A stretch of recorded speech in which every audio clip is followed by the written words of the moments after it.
Hello बच्चों, आज प्रश्नावली 1.4 का पार्ट 2 करते हैं। पार्ट 1 में जो ये हमारा पहला प्रश्न और प्रश्न संख्या 2 जो दे रखे हैं, इसके अंदर पहले प्रश्न के अंदर 10 प्रश्न हैं, उसमें से 5 प्रश्न हमने पार्ट 1 में कर लिए हैं, इसलिए पार्ट 1 को देखना ना भूलना।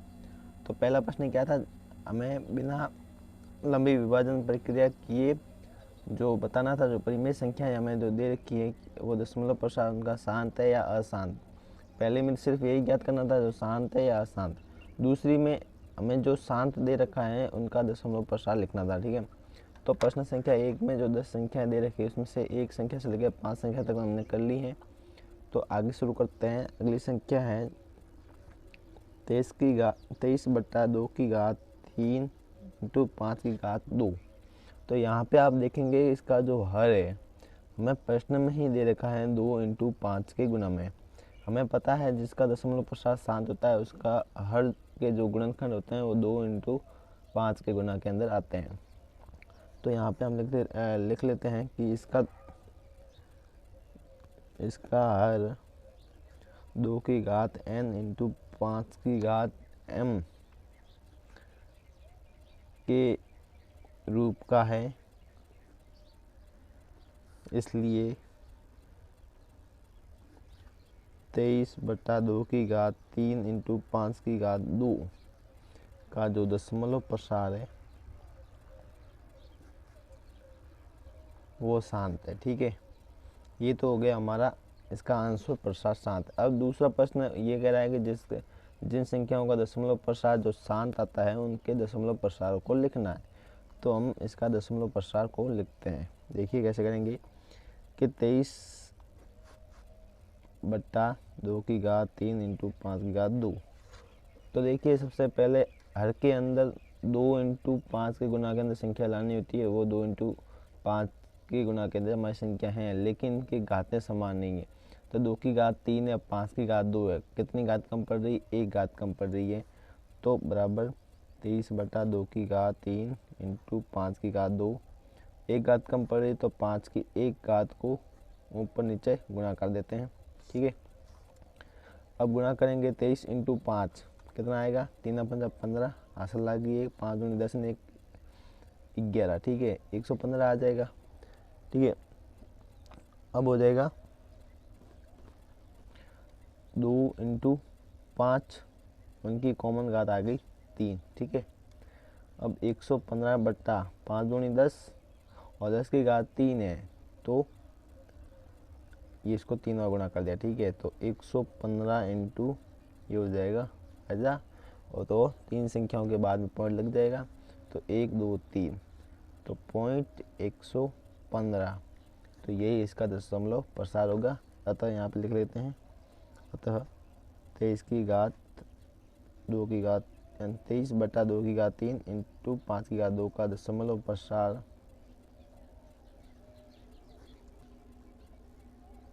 0.115 होगा। अब देखिए अगली संख्या दे रखी है 129/2 की घात 2 इंटू 5 की घात 7 इंटू 7 की घात 5।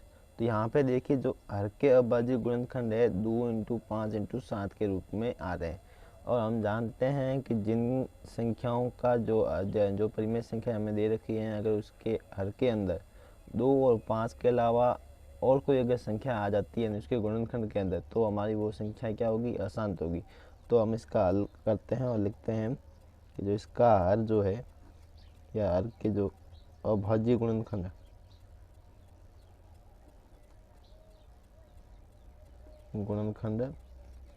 में 2 5 और 7 संख्याएं हैं जो 2 की घात n इंटू 5 की घात m के रूप का नहीं है। तो संख्या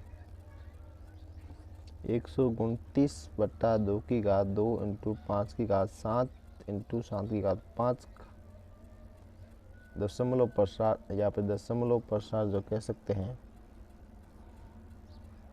अशांत व आवर्ती है। ठीक है, और इसका हमें दशमलव प्रसार जो है, जो प्रश्न संख्या हम 2 में कह रहा है, वो दशमलव प्रसार ज्ञात करने की ज़रूरत नहीं है, क्योंकि जो अशांत है उन्हीं का दशमलव प्रसार ज्ञात करना है। जो अशांत आवर्ती है उनका दशमलव प्रसार ज्ञात नहीं करना है। अब देखिए अगली संख्या है कि 6/15। अब 6/15 के हम अभाज्य गुणनखंड करते हैं तो कितना आता है, 3 × 5 आता है, ठीक है। और अगर 3 का भाग 2 में 6 के अंदर देते कितनी बार जाएगा, 2 बार जाएगा। तो क्या आया, 2/5। इस अपरिमेय संख्या को सॉल्व करने पर 2/5 हमारे पास आया है, ठीक है। और जो इस 2/5 जो परिमेय संख्या है, इसका हर क्या है, 5 है। 5 के अलावा और कोई संख्या नहीं है। तो हम जानते हैं कि जो परिमेय संख्याओं का जो हर है उसके अंदर 2 × 5 आए या फिर केवल 5 आए तो उसका दशमलव प्रसार जो है शांत ही होता है। तो हम लिख लेते हैं कि हर के अभाज्य गुणनखंड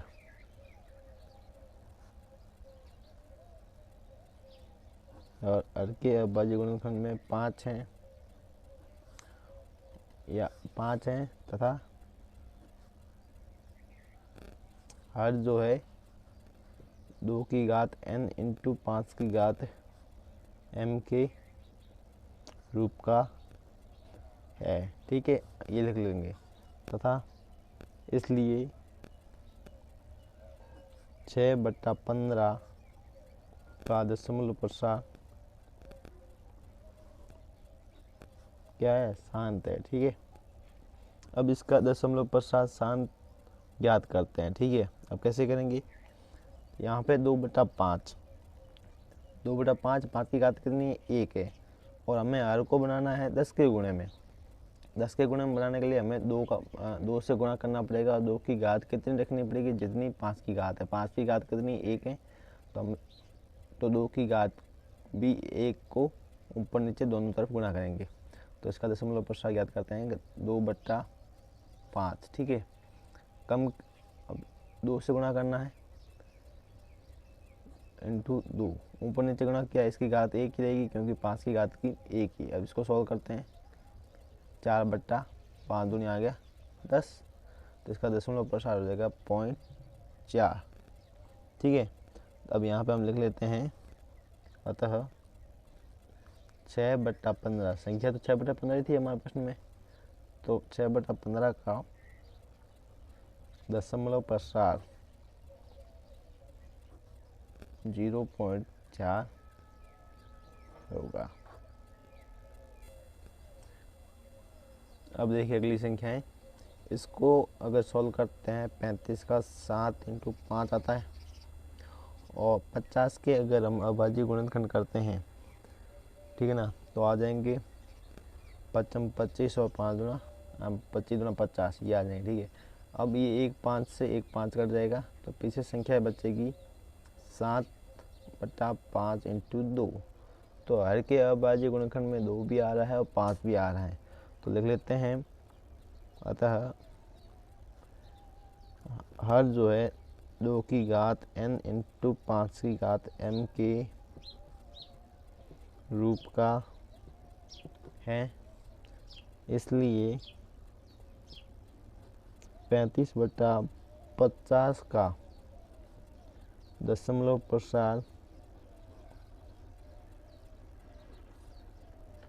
शांत है, ठीक है। और जिसका दशमलव प्रसार शांत होता है उसको हम दशमलव प्रसार यानी प्रश्न संख्या 2 के अंदर याद करते हैं। तो इसका आंसर इसी के साथ लिखते हैं। संख्या क्या है, हमें परिमेय संख्या सॉल्व करने पर 7/5 × 2 आई, ठीक है ना। अब दोनों की घातें समान है तो हमें कोई भी किसी भी संख्या से ऊपर नीचे गुणा करने की ज़रूरत नहीं है। तो इसको सॉल्व करते हैं कि 7/10, ठीक है। अब 10 के गुणे में आ गई। अब इसको सॉल्व करते हैं तो 0.7 आएगा, क्योंकि 1 0 तो एक संख्या के बाद में पॉइंट लगेगा। तो हम यहाँ पे लिख लेते हैं, अतः 35/50 का जो दशमलव प्रसार क्या होगा, 0.7 होगा। अब देखिए लास्ट संख्या है 77/210। अब इसको सॉल्व करते हैं तो 7 इंटू 11 77 को ऐसे लिख लेते हैं, और 210 के अभाज्य गुणनखंड करने पर 7 इंटू 2 इंटू 3 इंटू 5 आ रहे हैं, ठीक है ना। अब 7 से 7 कट जाएगा, ठीक है। अब इस परिमेय संख्या को सॉल्व करते हैं तो 11/2 इंटू 3 इंटू 5। अब देखिए यहाँ पे इसके हर के अंदर जो है, जो हर का अभाज्य गुणनखंड करने पर 2 इंटू 3 इंटू 5, यानी शांत की शर्तें क्या थी, 2 और 5 ही आना था, 2 और 5 के अलावा कोई संख्या और नहीं आनी चाहिए, ठीक है ना। तो हम यहाँ पे लिखते हैं कि हर का दशमलव प्रसार, यहाँ पे लिखते हैं जो हर है 2 की घात n इंटू 5 की घात m के रूप का नहीं है। अब नहीं क्यों है, क्योंकि इसके अंदर 2 और 5 के अलावा 3 आ गए, ठीक है। तो इसका दशमलव प्रसार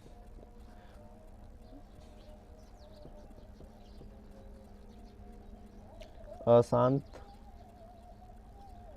व आवर्ती है। तो इसी के साथ हमारा पहला प्रश्न और दूसरा प्रश्न दोनों खत्म होते हैं, क्योंकि जो अशांत है उसका दशमलव प्रसार हमें ज्ञात करना है नहीं, ठीक है ना। अब देखते हैं प्रश्न संख्या 3। प्रश्न संख्या 3 है कि कुछ वास्तविक संख्याओं के दशमलव प्रसार जो है नीचे दिए गए हैं, प्रत्येक स्थिति में के लिए निर्धारित कीजिए कि ये संख्या परिमेय संख्या है या नहीं है, ठीक है। यदि परिमेय संख्या है और पी बटा क्यू के रूप की है, यानी परिमेय संख्या होती है वह पी बटा क्यू के रूप की ही होती है, ठीक है। तो क्यू यानी हर के अभाज्य गुणनखंडों के बारे में आप क्या कह सकते हैं, ठीक है। तो लंबा प्रश्न देखिए, घबराना नहीं है, बहुत सिंपल प्रश्न है। देखते हैं कि 43.1 2 3 4 5 6 7 8 9 यह हमें दे रखी है, ठीक है ना। अगर इसको संख्या को लिखते हैं कि 23, अगर हम दशमलव हटाते हैं तो 1 2 3 4 5 6 7 8 9 ये संख्या लिख ली, बट्टा पॉइंट की जगह 1 आ जाएगा, जीरो कितने आएंगे, 1 2 3 4 5 6 7 8 9 9 जीरो आ जाएंगे, 1 2 3 4 5 6 7 8 और 9। तो देखिए ये संख्या है पी बटा क्यू के रूप में आ गई है, ठीक है। तो यहाँ पे लिखते हैं कि ये संख्या पी बटा क्यू के रूप की है, ठीक है। तो जो पी बटा क्यू के रूप में होती हैं तो ये संख्याएं परिमेय होती है, अतः ये संख्या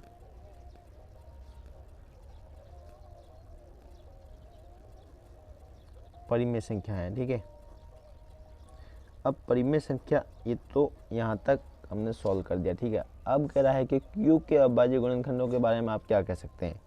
अब देखिए क्यू है 10 के गुणे के अंदर है, और 10 के गुणे के अंदर जो संख्या होती है वो 2 इंटू 5 के रूप के अंदर होती है। तो यहाँ पे क्यू दे रखा है, 10 के पीछे कितने जीरो है, 9 जीरो है, तो 1 2 3 4 5 6 7 8 9।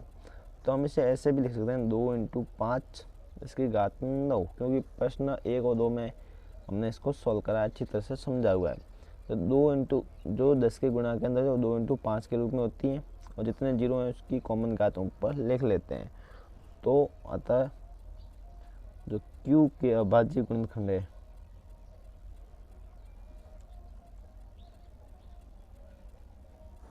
यहाँ पर अभाज्य गुणनखंड 2 व 5 क्या है, 2 9 है। यही हमें क्यू के बारे में लिखना था। अब देखते हैं अगली संख्या क्या है। अब देखिए जो अगली संख्या है 0.120, फिर 1 2 2 जीरो आ रहे हैं, फिर 1 2 3 जीरो आ रहे हैं, और आगे अनंत तक चल रही है। यानी जो इसका दशमलव प्रसार है इस संख्या का दशमलव प्रसार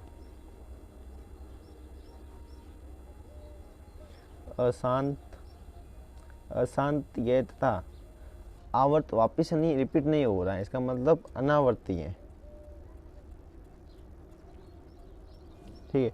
अब जो जिस संख्या का दशमलव प्रसार अशांत और अनावर्ती होती है उसको हम पी बटा क्यू के रूप में नहीं लिख सकते हैं। तो यहाँ पे लिख लें, अतः से पी बटा क्यू के रूप में नहीं लिख सकते, और ये परिमेय संख्या भी नहीं है, और परिमेय संख्या नहीं है, क्योंकि हमें इसे पी बटा क्यू के रूप में नहीं लिख सकते, इसलिए परिमेय संख्या नहीं है। और इस प्रश्न में हम क्यू के बारे में भी कुछ नहीं कह सकते क्योंकि परिमेय संख्या है नहीं और पी बटा क्यू के रूप में लिख नहीं सकते। ठीक है, अब देखते हैं अगली संख्या।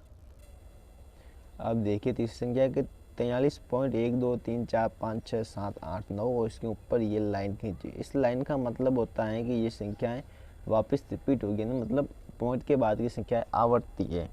ठीक है ना, और आवर्ती भी है और इसका दशमलव प्रसार अशांत भी है क्योंकि ये बार बार आता रहेगा। ठीक है ना, तो इसका लिख लेते हैं इस संख्या का दशमलव प्रसार अशांत व आवर्ती है।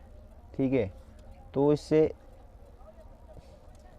पी बट्टा क्यू के रूप में लिखना संभव है क्योंकि हमने पिछले प्रश्न में जो पी बटा क्यू के अंदर थी उसका हमने दशमलव प्रसार ज्ञात किया था, जिसमें कोई अशांत आ रहा था कोई शांत आ रहा था। शांत तो परिमेय संख्या होती है लेकिन अशांत और आवर्ती भी परिमेय संख्याएं होती हैं, इसलिए इसे पी बटा क्यू के रूप में लिखना क्या है, संभव है।